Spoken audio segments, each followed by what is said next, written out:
Perkenalkan nama saya Benar Alto Pasaribu dengan NIM 11S230 Saya dari Prodi Sarjana Informatika dan saya berasal dari kelas 12 IF1. Nah, untuk topik yang saya pilih yaitu adalah keamanan jaringan, firewall, dan IPS. Nah, sebagai link referensi dari bahan ajar yang saya ambil atau saya kutip dapat diakses di link yang ada di bawah ini. Saya sediakan ya.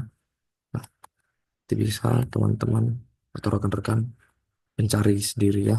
Nah, untuk firewall ini sendiri adalah sebuah bisa kita artikan sebuah dinding api ataupun pengaman.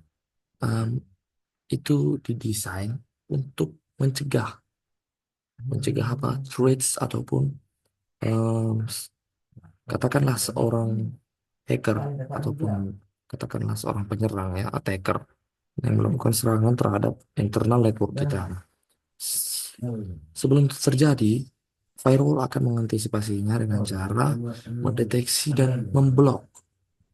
Nah, dia automatic block. It's like we give some rules and it blocks. It's like kita kasih aturan dia dindingnya, lalu kita aktifkan dan dia sendiri akan bekerja dengan cara ketika contoh anggaplah seorang hacker atau penyerang melakukan serangan dengan cara spamming atau pim spammers, dia bakal eh, menahan ataupun memblok langsung memblok ya.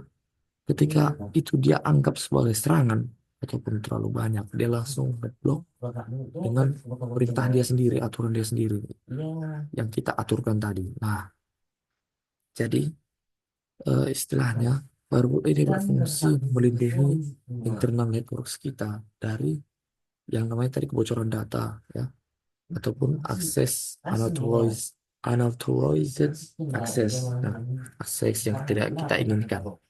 Nah, lalu di mana firewall ini bekerja seperti itu. Where firewalls works itu ada inilah anggaplah komputer Om ini tadi adalah komputer sang penyerang. Nah, dia berfungsi sebelum ingat ya dia mencegah si penyerang tadi masuk. Nah, masuk ya sebelum masuk dia mencegah sebelum sampai di internal network kita.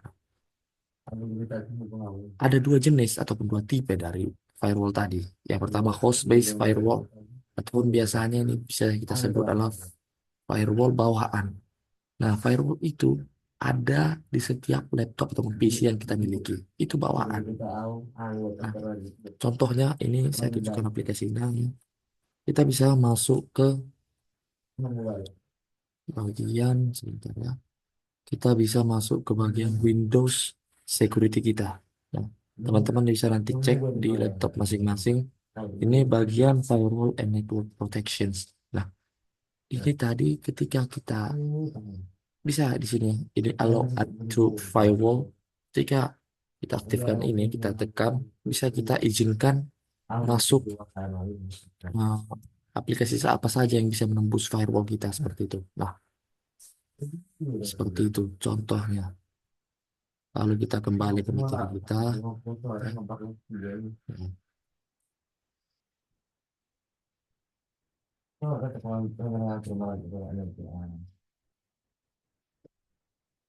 Nah, ada dua tadi. Nah, untuk network based firewall ini, tipe kedua, ini adalah tipe hardware-nya seperti itu. Hardware dan software. Jadi gabungkan dalam satu. Seperti contohnya yang saya tahu itu ada firewall router namanya. Router yang ada firewall-nya.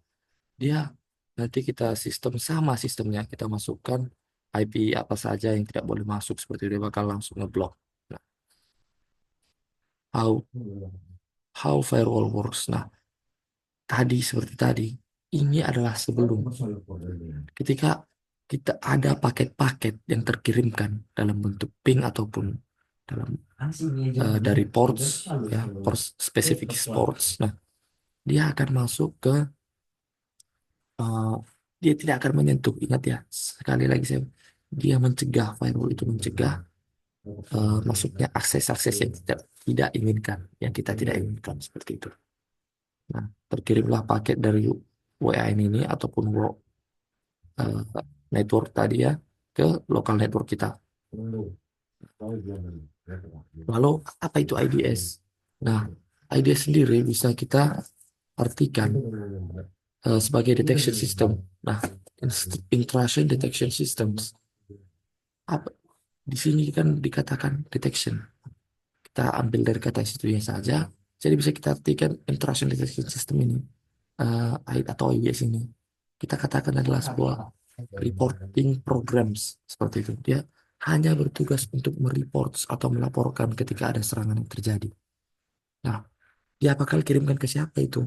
Dia bakal mengirimkan kepada administratornya ataupun web administrator atau kita sendiri kan, yang punya lokal network tadi. Nah, dia bakal mengirimkan notifikasi ataupun pesan-pesan.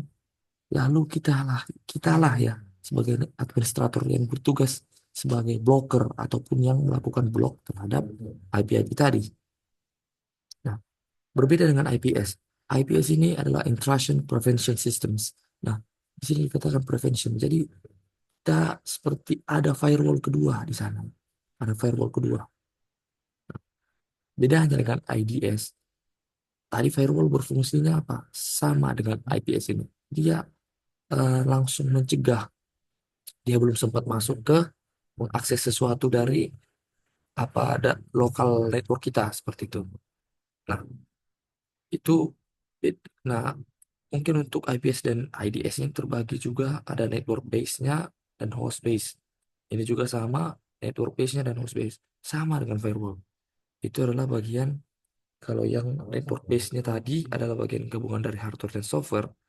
Eh, juga kalau IDS tadi adalah sama gabungan dari hardware dan softwarenya kalau bagian network base-nya. Nah, contoh toolsnya ada Snors dan Suricata. Bisa kita download ya di Chrome. Kalau IPS tadi ada Cisco Power, ya ini hardware ya. Dan Palo Alto Networks.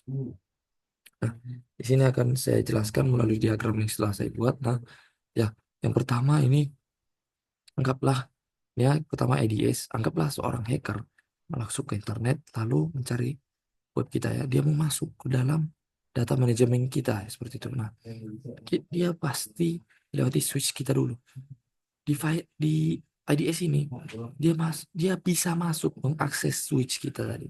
Dia bisa masuk, dia masuk, tetapi ya, tetapi dia pesan masuk dia ini loginnya ini terkirim ke IDS kita dan dia anggap sebagai nanti itu kalau ketahuan itu serangan seperti itu dia bakal deteksi serangan.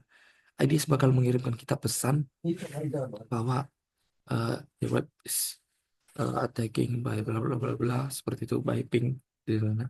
Nah, lalu dia tetapi ya, tetapi si hacker tadi bisa masuk ke manajemen sistem kita. Berbeda dengan IPS. IPS tadi saya bilang kan firewall kedua. Jadi eh, hackernya tidak akan bisa menembus switch kita seperti itu. Nah, untuk bedanya di situ saja, tapi mungkin um, untuk rekomendasi saya ketika kita membuat local network itu lebih baik kita gunakan IPS ya. Mungkin sekian yang bisa saya jelaskan. Mungkin jika ada pertanyaan bisa ditanyakan di kolom komentar. Dan bagi teman-teman yang telah menonton, terima kasih saya ucapkan dan selamat berjumpa lagi di video selanjutnya. Terima kasih.